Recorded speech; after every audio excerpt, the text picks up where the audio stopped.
Two men jumped from behind a wall. They pushed Rufus to the ground. They tied his hands. One of them raised a knife. "Say your last prayer, rich man," he growled. But before the knife could touch him, "Freeze!" Police sirens wailed. Flashlights beamed through the dark room. Officer Emeka and his men rushed in with guns. "Drop your weapons!" The killers dropped the knife and raised their hands. The engineer tried to run, but Lucy blocked his way. In the heart of Umuchukwu, a busy town filled with cars, loud voices, and smoky air, there lived a young girl named Lucy. Lucy was kind, she was beautiful, and she always smiled, even when she had nothing. But Lucy had no father, no mother, no brother, no sister. She was alone in this world. After her parents died in a car crash, her father's younger brother, Uncle Boniface, took her in. At first, he acted kind. He gave her food and clothes. He told people he was taking care of his late brother's daughter. But deep inside, Uncle Boniface was evil. He wanted everything Lucy's father left behind: the house, the lands, the car, even the small shop. One morning, something terrible happened. Lucy was brushing her teeth outside when she heard loud shouting. Her two cousins, Chidimma and Ada, were throwing her clothes out of the house. "Mad girl, go away!" Chidimma shouted. "You're not wanted here," Ada added, laughing. Lucy was confused. Then Uncle Boniface stepped outside, holding a paper. "This is a letter from the doctor," he said, waving the paper. "It says you're mentally sick. You need help. You cannot stay here." "But I'm not sick," Lucy cried. "I feel fine." But nobody listened. Uncle Boniface called neighbors and told them Lucy was going mad. They laughed and looked at her with pity. Lucy begged, she cried, but they pushed her out and locked the gate. For days, Lucy wandered the streets. She begged for food, she slept on benches. Sometimes she didn't eat at all. One hot afternoon, she fainted beside a construction site. The workers saw her and poured water on her face. One man gave her bread. Later that evening, the site manager came. After hearing her story, he nodded and said, "If you can carry sand and blocks, you can work here." And just like that, Lucy began work as a laborer. But one day, while carrying cement on her head, she heard something, a loud laugh. She turned around. It was Chidimma and Ada, dressed in fine clothes. "Eewoo, see our mad cousin! She now carries block for money!" They laughed until their sides hurt. Lucy looked down. Tears dropped on the sand. She wanted to run. She wanted to scream. She wanted to disappear. But instead, she took a deep breath and carried another block. Every morning before the sun came out, Lucy woke up from the cold ground of an uncompleted building. She had no bed, no blanket, just an old sack she used to cover her body at night. But even with the pain in her back, even with the hunger in her belly, she stood up, washed her face with rainwater, and walked to the construction site. Lucy had become a laborer. She carried heavy blocks. She lifted cement. She packed sharp sand into buckets, and she did it all with her bare hands. Most people looked at her and laughed. "How can a girl carry blocks?" they whispered. But Lucy didn't answer. She just worked. But not everyone was kind. One man named Sule was always looking at Lucy in a strange way. He would wink at her, call her my wife, and try to touch her hand. "Leave me alone," Lucy said one day. But Sule only laughed. "You need me to protect you here," he said. If you don't smile at me, things will be hard for you." Lucy stayed far away from him. That evening, when all the workers were resting, Lucy sat alone in a corner, crying softly. Just then, a soft voice spoke behind her. "My daughter, why are you crying?" It was an old woman, her wrapper tied neatly around her waist. She carried a cooler of hot food. "My name is Mama Eke, she said. "I sell food here. Come and eat, Biko." Lucy was shy, but she nodded. The rice was hot. The stew smelled like home. That night, Lucy smiled for the first time in weeks. But peace didn't last long. The next morning, the site manager was shouting, "Who stole the spanner and new shovel?" Sule stepped forward, pointing at Lucy. "I saw her near the tools last night." Lucy's eyes widened. "What? I didn't touch anything." The manager frowned. "Lucy, if we don't find those tools, I'll call the police." People gathered. They stared at her. Suddenly, Mama Eke shouted, "Wait! I saw Sule walking toward the storehouse after everyone left." Sule's face changed. The manager told the guards to check his bag, and there it was, the missing tools. Sule was fired that same day, but Lucy didn't smile. She sat down, breathing fast. If not for Mama Eke, she could have been taken away for something she did not do. The sun was hot that day. It sat high in the sky like a burning ball of fire. Sweat rolled down Lucy's face as she carried a heavy block on her head. Her shirt was old, her feet were dusty, but she didn't stop. She kept working. The sound of hammers, shovels, and mixing cement filled the air. She was tired. Her hands were sore. But Lucy didn't complain. High up, from a black, shiny Jeep, a man stepped out. He wore a fine white shirt. His shoes were clean. His wristwatch sparkled. His name was Mr. Rufus, the owner of the building. And not just this building, but many buildings in Umuchukwu. He was a young billionaire, rich, smart, and loved by many. He walked slowly across the site, inspecting the work. Then, his eyes stopped. He saw Lucy. She was lifting a bag of cement with both hands.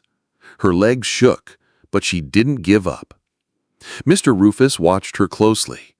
He didn't speak, but deep inside, something moved in his heart.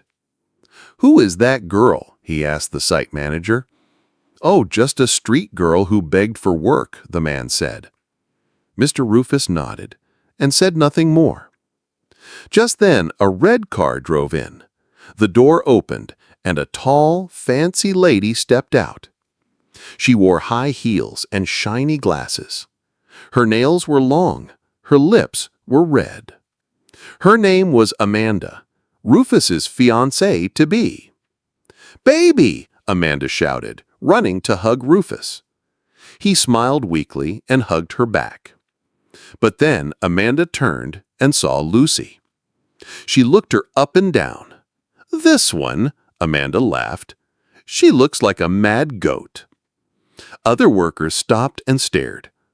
Lucy froze. Her cheeks turned red. Amanda walked closer. "Do you even shower? Why is a dirty thing like you walking around my husband's building?" Lucy held her tears. "I'm just working," she said quietly. Amanda raised her voice. "Next time I come here and see you, I'll tell them to chase you away." Mr. Rufus watched silently. He looked at Lucy, and for a second their eyes met. She quickly looked away and walked back to her work. But Rufus's eyes stayed on her. He didn't say a word, but his heart whispered, "There's something about that girl." It was late evening in Umuchukwu. The sky was turning orange. The workers had packed their tools and gone home. but Lucy stayed behind, sweeping the floor near the back of the building. She was alone, or at least she thought she was. Suddenly, she heard voices, low, whispering voices, coming from inside one of the empty rooms. Lucy paused. She held her broom tightly. Then, she quietly tiptoed closer to the sound. Behind the wall, she saw something. It was the site engineer, a fat man with sharp eyes and greedy fingers. He was talking to two rugged-looking men. Their faces looked angry. Their eyes looked dangerous. Lucy bent down, her heart beating fast. Then she heard it. "We'll finish him this Friday, when he comes to inspect the house," the engineer whispered. "Are you sure he'll be alone?" one of the men asked. "Yes," the engineer said. "He always walks in without guards. Once he enters the back room, tie him up and finish the job." Lucy covered her mouth with her hand. Her heart felt like it would jump out of her chest. "And don't forget my share," the engineer added. "Once he's gone, his company will be mine." The men nodded and shook hands. Lucy slowly stepped back. 1 step. 2 steps. Crack! She stepped on a dry stick. The sound echoed like thunder. "Who's there?" one of the men shouted. Lucy didn't wait. She ran fast, through the sand, past the blocks, and out of the building. She didn't stop until she reached Mama Ekaete's food shed. "Mama, they want to kill Mr. Rufus," she cried. Mama's eyes widened. "Are you sure?" she asked. Lucy nodded, shaking. But now she had a problem. If she told the police, those men might hunt her down. If she stayed quiet, Mr. Rufus would die. She sat on the ground, breathing fast. "What do I do?" she whispered. The night was silent, but danger was very close. That night, Lucy could not sleep. She tossed, she turned. Her eyes stayed open in the dark. Every time she closed her eyes, she saw Rufus being tied up. She saw blood. She saw the wicked smile of the site engineer. "No," she whispered. "I must do something." Early the next morning, before work started, Lucy wore her old brown slippers and walked fast down a quiet street in Umuchukwu. She was going to see Officer Emeka. He was a kind policeman who once helped her when she was chased from her uncle's house. He believed in justice. He was the only one Lucy trusted. At the small police post, Officer Emeka was surprised to see her.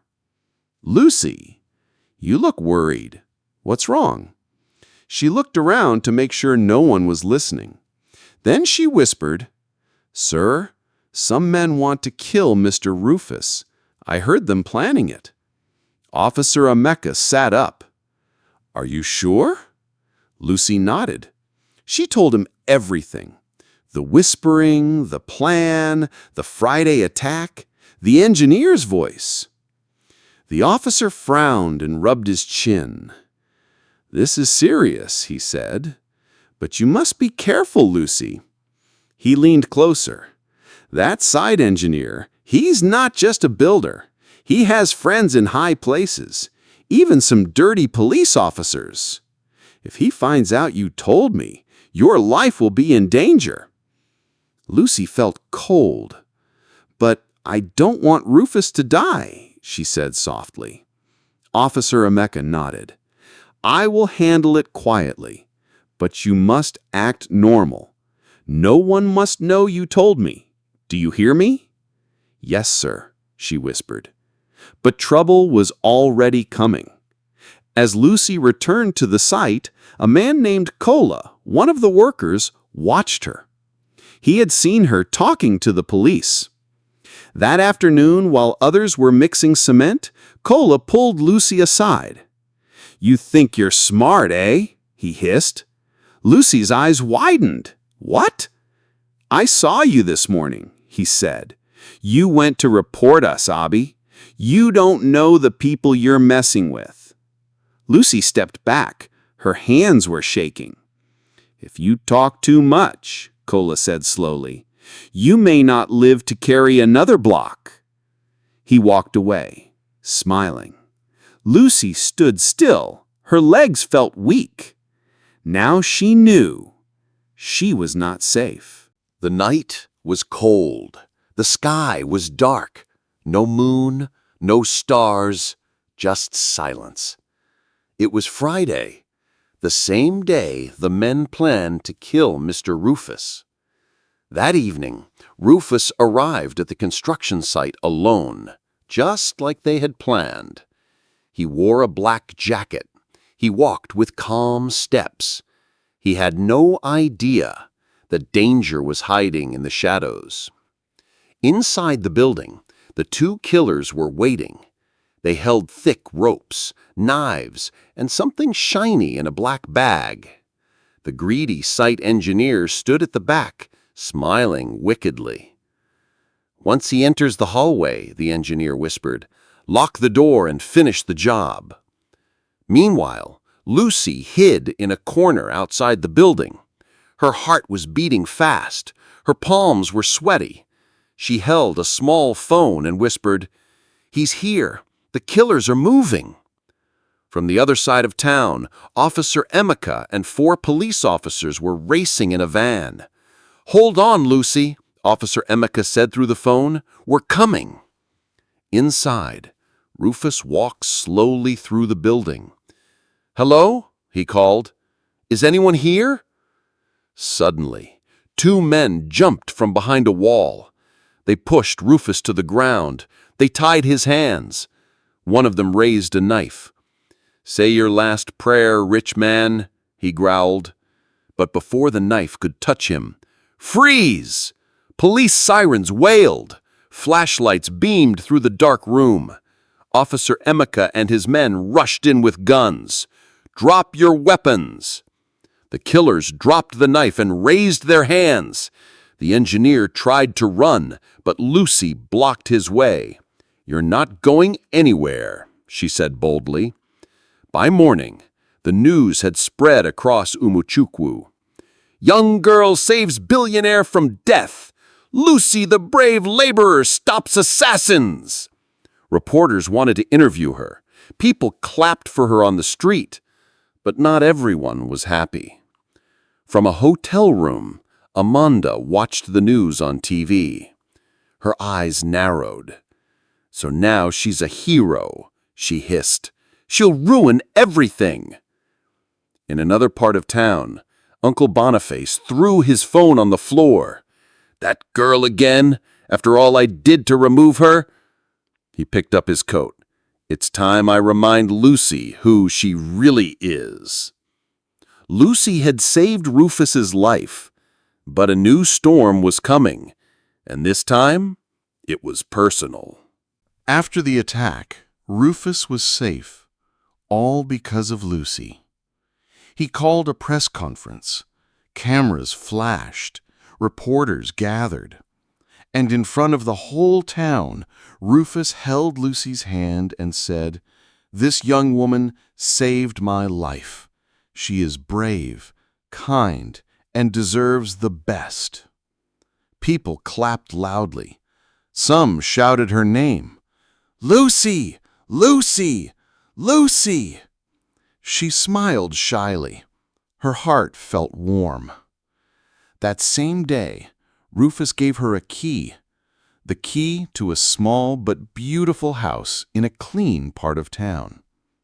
"No more sleeping in dust," he said. "You now have your own home." Lucy cried tears of joy. For the first time in a long time, she felt safe. But peace never lasts forever. One afternoon, a red car stopped in front of Rufus's company. Amanda stepped out, wearing a long gown and dark glasses. She walked in like a queen. "Rufus, baby," she said sweetly, "I came to say sorry. I was jealous, but I still love you." Rufus was silent. "I miss you," Amanda whispered. "Let's start again." He looked at her. His eyes were cold. But Amanda smiled and hugged him tightly, even though he didn't hug back. Outside the office, reporters snapped photos. "Is she back?" they whispered. Amanda saw the cameras and smiled wider. Meanwhile, in Lucy's new house, there was a knock on the door. She opened it and froze. It was Uncle Boniface, holding a black file and wearing a fake smile. "My daughter," he began. "I came to say sorry. I was wrong. I was confused." Lucy didn't speak. Boniface opened the file. "Look, I brought the papers to your father's land. You just need to sign here, and we'll put everything in your name." He pushed the pen toward her. Lucy's eyes narrowed. She didn't trust him, not even a little. But Boniface kept smiling. "Trust me, Lucy. I just want peace," he said sweetly. Two people from her past had returned. One wore fake love. The other wore fake apologies. And deep inside, Lucy knew something wasn't right. The sun was high over Umuchukwu, but around Lucy, a storm was rising. She felt it in the way people whispered when she passed. She saw it in the way some workers looked at her with new, strange eyes. Something was wrong. Far away in a quiet hotel room, Amanda sat beside a large table. Across from her was Uncle Boniface, sipping cold malt and grinning like a rat that found cheese. "You want her out of the picture," Boniface said, "and I want my land back." Amanda leaned forward. "Then let's destroy her name," she said. Boniface laughed. "I still have people in the village who owe me favors. We'll find her school records, old photos, anything we can twist against her." Amanda nodded. "I have something better." She pulled out her phone and pressed play. On the screen was a video, the day Amanda shouted at Lucy at the construction site. "Do you even shower? Why is a dirty thing like you walking around my husband's building?" But Amanda had edited the video. She removed her own insults and made it look like Lucy was begging Rufus for money. "She's a gold digger," Amanda said. "She only helped him to become rich." Boniface clapped his hands. "This is perfect." By the next day, the video was all over the internet. People watched, some laughed, others believed it. "Ah, so this is the girl that tricked Rufus. See how she used pity to become rich." "Nawahu, smart girl, Shaw." Lucy sat on her bed, reading the comments. Each word felt like a knife in her chest. "I never begged him for anything," she whispered. "I never even asked for help." Tears rolled down her cheeks. Mama Eke-8 came in with food. "My child, don't cry. Truth always wins." But Lucy was quiet. Even Rufus hadn't called since the video came out. She looked at her phone and wondered, had the world turned against her again? The sky was gray over Umuchukwu. Clouds moved slowly, like they were carrying a secret. Lucy sat quietly in her room, still hurting from the fake video. Her phone kept buzzing, but she didn't want to answer. Not the calls, not the messages, not even Rufus. Then, suddenly, knock, knock. "Come in," she said softly. The door opened, and Mama Ekaete stepped in, holding a brown envelope. "My daughter," she said, "I've been keeping something for too long, but now it's time you knew." Lucy looked up, confused. Mama Ekaete sat down and opened the envelope. Inside was an old, folded paper. The edges were torn, the ink had faded, but the words were still there. "It's a letter," Mama said, "from your father. He gave it to me before he died." Lucy's eyes widened. She took the paper with shaking hands and began to read. "If you're reading this, my dear daughter, it means I'm no longer here. You must know the truth. Your Uncle Boniface is not your helper. He is a thief. I made a will, hiding the documents in the wooden floor under our old house, the one I built with your mother. He tried to trick me once, and I fear he may try again after I'm gone. And there is one more truth. Mr. Rufus's father, Chief Eze, was once my best friend, but we became enemies after he betrayed me in a land deal. That betrayal started a war between our families, and I fear that fight may never end." Lucy dropped the letter. Her hands were cold. "So, Rufus's father caused my father's pain," she whispered. Mama Ekaete nodded slowly. Lucy's mind began to race. What if the reason Boniface and Amanda were working together wasn't just about her? What if it was deeper? A family war from the past, still burning like fire. And now she held the truth. A will that could expose Boniface, and a secret that could destroy everything between her and Rufus. She looked at Mama Ekaete. "What do I do now?" she asked. Mama Ekaete held her hand gently. "You be strong, my child.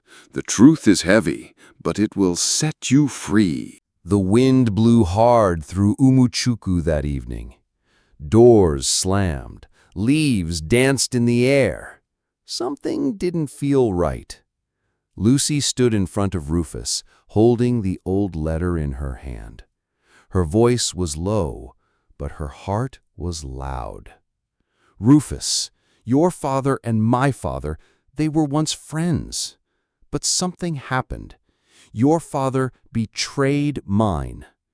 Rufus stepped back. He looked shocked. "No, that can't be true," he said. Lucy gave him the letter. He read it slowly, line by line. The more he read, the tighter he held the paper. "My father never told me this," he whispered. "He always said your father was greedy." Lucy looked into his eyes. "I never wanted this, but you deserve to know." Rufus turned away. He didn't speak. He just stared at the wall, silent and cold. The next morning, as Lucy sat outside her house, a black car pulled up. Out stepped Amanda, holding her stomach and crying fake tears. "Rufus, I'm pregnant!" she shouted. He looked at her in shock. "It's your baby. You can't leave me now." Rufus didn't answer. His heart was already full of confusion. Lucy watched from afar, her chest heavy. Later that night, Lucy went to check something near the old family house, the one her father built. She didn't know that Uncle Boniface had been watching her. As she walked past the old mango tree, two masked men grabbed her from behind. "Let me go!" she screamed. But they pushed her into a van and drove off. In a dark, empty building, Lucy was tied to a chair. Boniface stepped out of the shadows. "You think you're smart, You think you can take everything from me?" he barked. He threw a paper on the ground. "Sign this and give me back the land." Lucy spat on the floor. "I'd rather die." Boniface raised his hand. Just then, bang! The door flew open. A voice shouted, "Freeze!" It was Cola, the same worker who once threatened Lucy, but now he wore a police badge. Boniface was shocked. "You? You set me up?" Cola smiled. "I was tired of your wickedness." Police officers rushed in and grabbed Boniface. Lucy cried as they untied her. Cola looked at her and said, "Not everyone in the dark wants to stay there." But even though Boniface was caught, Lucy knew her battle wasn't over. Amanda still had her lies. Rufus still had questions. And the world still had eyes.